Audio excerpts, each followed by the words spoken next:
Vena Melinda beber detail KDRT Ferry di balik kamar Hotel Kediri. Vena Melinda memaparkan detail kronologi KDRT oleh Ferry Irawan versi aktris itu yang terjadi di balik pintu kamar hotel di Kediri pada Minggu, 8/1. Saat sesi pagi-pagi ambyar Trans TV yang tayang Senin 16/1, Vena Melinda menjelaskan bahwa semua terjadi karena kecemburuan dan permintaan Ferry yang memang tak bisa ia penuhi. Jadi aku komplain, aku bilang, aku capek kalau kayak begini. Saya hanya mau kerja, tolong dukung. Ribut-ribut sampai jam 7, ada lagi ribut masalah pintu, lanjutnya merujuk cekcok soal Vena tutup pintu kamar mandi kala Ferry sedang buang hajat. Akhirnya ribut-ribut lagi sampai akhirnya keluar kata-kata dia, ya sudah saya temani 3 hari, tapi abis itu kamu hidup sendiri. Nah disitulah, saya mulai merasa cukup. Kalau diancam mau ditinggal, kenapa enggak sekarang saja, lanjutnya. Ucapan Vena rupanya memantik emosi Ferry semakin membara. Vena menyebut Ferry kemudian mengangkat badannya dan mendorongnya ke tempat tidur. Ferry kemudian disebut menindih Vena hingga perempuan itu mengatakan, enggak bisa bergerak, kemudian menekan tulang hidung Vena dengan kepalanya secara kencang dan dalam durasi tidak sebentar, serta semakin intens seiring waktu berjalan. Vena mengaku lelah bertengkar terus dengan Ferry bila ada keinginan pria itu yang tak bisa ia penuhi. Padahal, kata Vena, permintaan Ferry selalu ia penuhi bila sedang tak ada pekerjaan. Itu tuh dari jam 6, meributkan hal yang sebenarnya bukan waktunya suami meributkan hal yang enggak penting, kata Vena. Vena mengaku dirinya merasa begitu lemas melihat darah terus mengucur deras dari hidungnya. Ia pun segera keluar dari kamar sembari teriak meminta pertolongan kepada siapapun. Hari itu enggak ada yang menolong, karena itu hari Minggu, mungkin penghuni sebelah pada sarapan. Di depan hotel juga ada Car Free Day, ada musik senam yang keras banget, kata Vena. Jadi saya itu bingung, saya pencet lift, enggak terbuka. Ada mbak-mbak janitor di ujung lorong, terus saya bilang, Mbak, tolong saya Mbak, tolong panggil polisi, lanjutnya. Disitulah, sudah dari yang pandangan terang karena menatap langit-langit sampai jadi gelap. Sampai aku bilang, Bi, ini patah hidungku. Patah. Karena dia dengar kode dari aku, dia lepasin, kata Vena. Begitu dia lepasin, aku bangun, darah ngocor. Aku kaget, dia juga kaget, tapi hal pertama yang dia lakukan adalah dia mengelap darah. Dia mau hilangkan barang bukti, lanjut Vena. Di situ aku dorong dia, aku bilang, enggak. Ini saya mau telepon ibu saya. Saya ambil telepon, kemudian dia rampas lagi. Saya ambil telepon di sebelah tempat tidur karena mau hubungi operator hotel, mau minta pertolongan, diambil lagi, paparnya.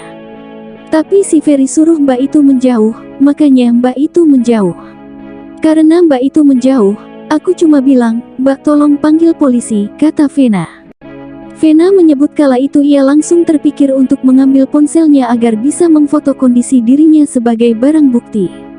Ia langsung bergegas kembali ke kamar mengambil ponselnya, tapi ia kalah cepat dari Ferry. Vena mengatakan Ferry langsung meraih tubuhnya dan mendorongnya hingga terpojok ke tembok. Di situ aku udah merasa, ini mati aku, karena dia sudah lebih beringas. Aku enggak tahu kenapa aku bisa punya pikiran, aku tatap mata Ferry. Aku bilang, Bi, jangan bunuh aku. Ingat kamu punya ibu perempuan. Kamu punya adik perempuan, kata Vena. Di saat aku omong itu, dia matanya berubah seperti tersadar. Makanya aku ambil handphone lagi, aku pencet siapapun yang terangkat.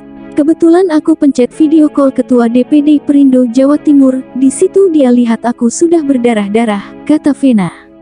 Aku cuma bilang, Mas tolong aku Mas. Dia pikir aku kecelakaan, Mbak kecelakaan. Enggak, hidungku kayaknya patah, tolong aku. Aku dipatahin suamiku. Aku pikir itu patah karena sakitnya luar biasa. Tolong saya panggil polisi, papar Vena. Polda Jawa Timur pada Senin 16/1 malam resmi menahan Ferry Irawan. Ada beberapa pertimbangan yang melatar belakangi keputusan penyidik ini hingga melakukan penahanan terhadap Ferry.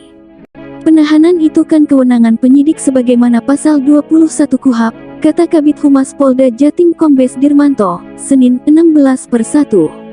Di dalam pasal 21 KUHP, diatur syarat objektif bahwa penahanan bisa diberlakukan kepada tersangka yang diancam dengan hukuman penjara 5 tahun atau lebih.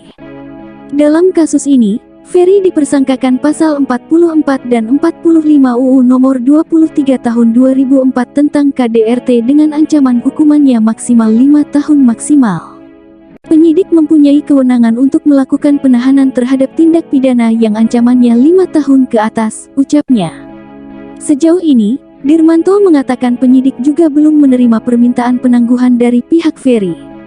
Mbak yang tadi janitor, sudah datang sama security. Hal pertama yang ditanya security, ada apa Pak Ferry? Sebetulnya di situ aku enggak mau melapor, tapi aku mau lihat apakah dia mengakui perbuatannya, kata Vena. Jadi aku lihat bagaimana dia mempersiapkan diri, dia atur badannya, body language dia atur mukanya inosen. Ferry bilang ini bukan saya enggak tahu apa-apa, terangnya. Kemudian datang lagi Kanit Polres Kediri, Ferry masih bilang dengan gaya yang sama, oh bukan saya enggak tahu apa-apa, katanya. Polisinya tanya, Bu, ini suami istri, mau damai atau bagaimana? Saya bilang enggak, saya mau bikin laporan. Karena di detik itu juga, saya tahu dia bukan suami yang baik.